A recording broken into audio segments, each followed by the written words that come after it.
So what is it that you've become most dependent upon in this time of lockdown? Maybe it is that you've liked the idea of having your shopping delivered weekly to you. Maybe it is like for some of us, you've become so used to and almost dependent upon those weekly Zoom meetings to conclude business or to have an interaction with family members. Maybe some of you have taken up new exercise regimes which have been really good for you and have changed the shape that you're in. For others of us, maybe it's about a routine of comfort eating, which equally has changed the shape that we're in. Whatever it is, that sometimes it is that routines can be really important for us. A dependency upon them speaks of an ordered way of life. When I was a young child, it was that Monday was washing day, Tuesday was ironing day, Wednesday was baking day, and so you could tell the days of the week by what it was that my mum was doing back at home. So they can be a good routine sometimes, but of course they can also be a dependency on certain things, can also be an indication that sometimes our life is not within our control, is running away from us as well. Somebody put on my Facebook account this week a little phrase that said, "Today is the day you don't need to buy anything from Amazon." It was a helpful reminder. Of course, for many who have acknowledged the fact that they have a dependency, an addiction of doing things in certain ways, the prayer of serenity has become a really important part of a daily ritual and routine. God, grant me the serenity to accept the things I cannot change, courage to change the things that I can, and the wisdom to know the difference. What a beautiful prayer that is, and for many it has been so helpful as the years have unfolded. That dependency or that addiction of doing things in certain ways and at certain times are often because, of course, we're trying to run away from things in our life. It may be a fear that we can't handle something in our life, or it may be that we've got an addiction to something that is of a chemical structure, or it's an escapism from a painful truth or an experience in some way. And so we become dependent upon a certain way of doing things, which is actually an act of avoidance of the real reality of what's happening and going on. Do you remember the story of Jonah in the Old Testament? "Come listen to my tale of Jonah and the whale, way down in the middle of the ocean." Song we used to sing when we were young. The story of Jonah is really about one who's running away from something that's causing him a trouble, a difficulty. God has spoken into his life and has asked him to go to Nineveh to bring the good news of God's redemption to the people that are there. But Jonah is fearful and anxious. He's not sure that he can accomplish this. And so it is that he gets on a boat and he travels away. Now, if you look at a map, you will see that from where Jonah was to go to Nineveh, which is what we would know as Mosul today in Iraq, he gets on the boat and literally travels in the opposite direction to Tarshish, which is in southern Spain. Seville is quite close to where that was. Literally, he goes in the opposite direction.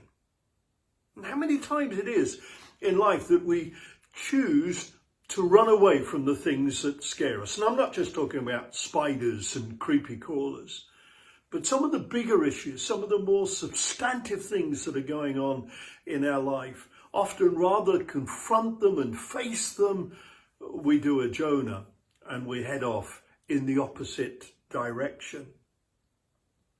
Remember the story of Abraham, again from the Old Testament.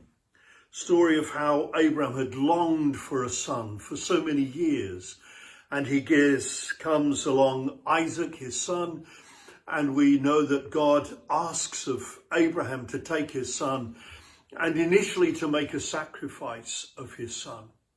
Every bone within his body must have been screaming to run away in the opposite direction, to go somewhere else that he didn't have to confront the painful truth of what was being asked of him. And yet we discovered that Abraham has something of an experience of God, a trust in God, that he knows that God will not bring him to any harm. And so he sets off to the very place that God has asked him. Maybe it is that Abraham too has experienced something of what the Apostle Paul writes about when he writes to the church in Rome, the 2nd chapter of Corinthians and the 12th verse, the 12th chapter and the 9th verse.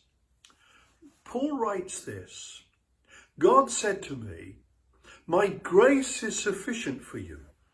My power is made strong in your weakness. Now, it wasn't that Paul lived a life that somehow had no complications, had no difficulties in it. It wasn't that Paul was so well set that he had nothing to trouble him or to worry about. In fact, we often take that verse in a sense out of the context that Paul already gives to us. Listen to it from the 7th verse of that chapter in Eugene Peterson's The Message translation. This is what Paul writes. This is his testimony. So I wouldn't get a big head, I was given the gift of a handicap to keep me in constant touch with my limitations. What in fact it did was it pushed me to my knees. There was no danger of me walking around with a high and mighty way. Now, at first, says Paul, I didn't think of it as a gift, and I begged God to remove it. 3 times I did that. And then God told me, my grace is enough. It's all that you need. My strength comes into its own in your weaknesses. Now, once I heard that, continues Paul, I was glad to let it happen. I quit focusing on the handicap and began appreciating the gift. It was a case of Christ's strength moving in on my weaknesses. Now, I take limitations in stride and with good cheer.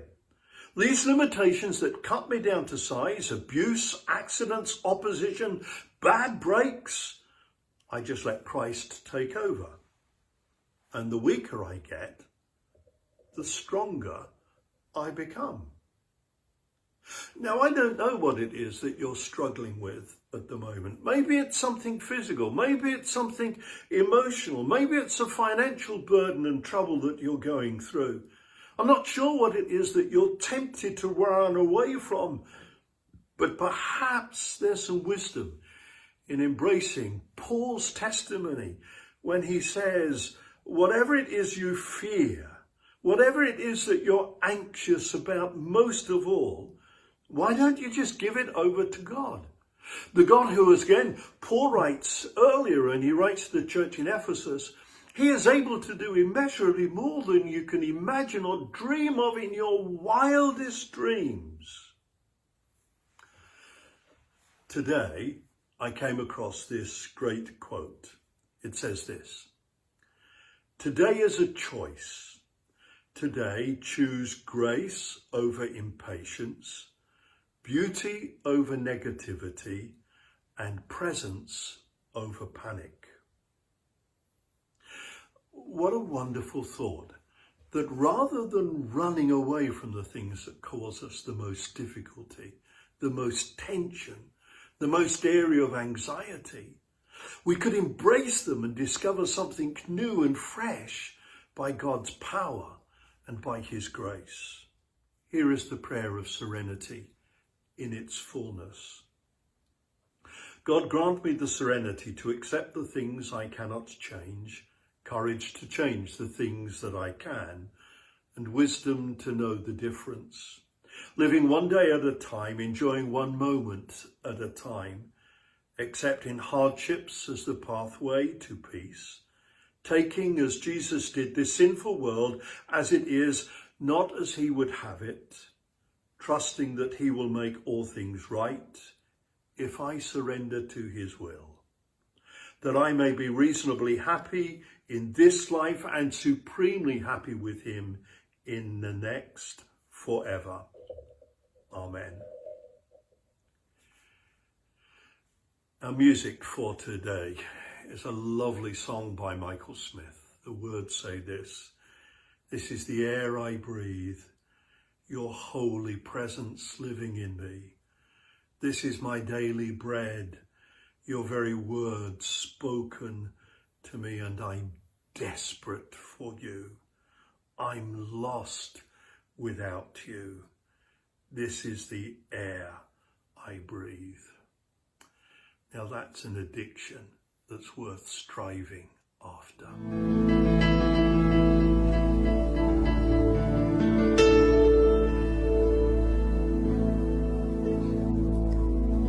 This is the air I breathe. This is the air I breathe. Your holy presence living in me.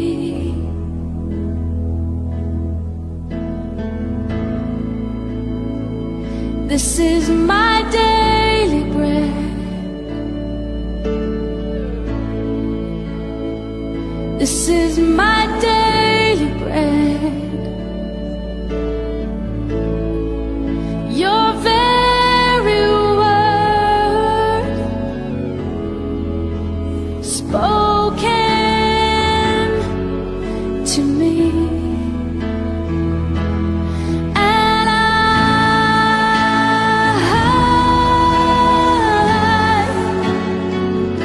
I'm desperate for you.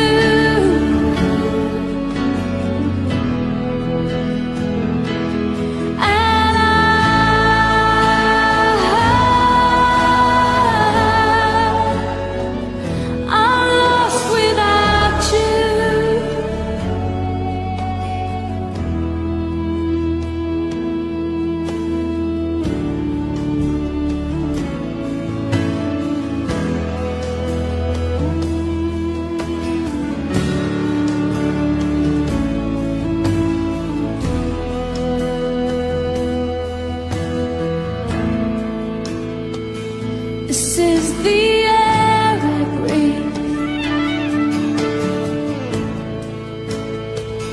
This is the air I breathe. Your holy presence living in me.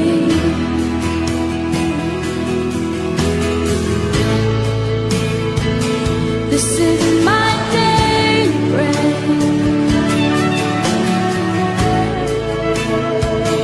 This is my daily bread.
This is the air I breathe. This is the